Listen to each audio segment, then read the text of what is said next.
Ал оңтүстік Қазақстан облысында дипломмен ауылға бағдарламасына жас түлектер емес, ауылдағы жұмысшылар тартылған. Ал кейбір жас мамандар мемлекеттен көтерме жәрдемақы мен тұрғын үй несиесін алып қалаға тайып тұрған.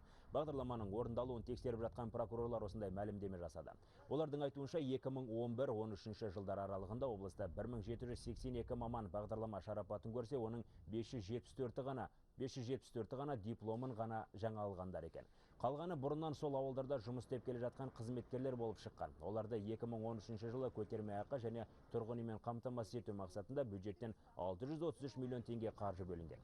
Кейбір жергілікті комиссия мүшелері ауылда бұрыннан еңбек етіп келе жатқан азаматты жобаға енгізіп, оған аталған жеңілдіктерді беріп жіберген дейді прокурорлар.